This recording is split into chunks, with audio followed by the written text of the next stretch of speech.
មួយខ្លះគុណនឹង9ជិះតាំងពីខ្នងបាទយើងលាបថ្នាំក្តារជញ្ជាំងអស់ហើយបាទនៅឡើយតែ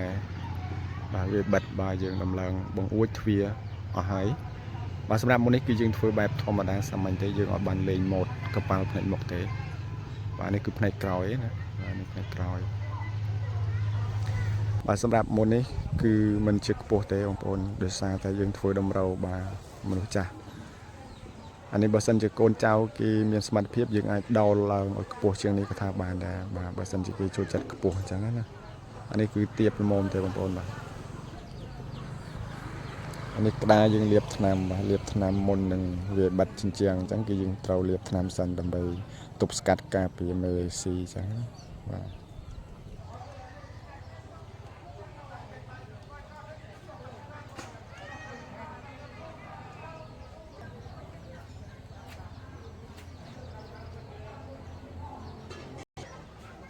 អានេះផ្នែកក្រោយបាទផ្នែកក្រោយបាទសម្រាប់មុននេះគឺទៀបសុំល្មមបាទសម្រាប់យើងមនុស្សអាយុច្រើនហើយបាទយើងអត់បានធ្វើខ្ពស់ទេបាទ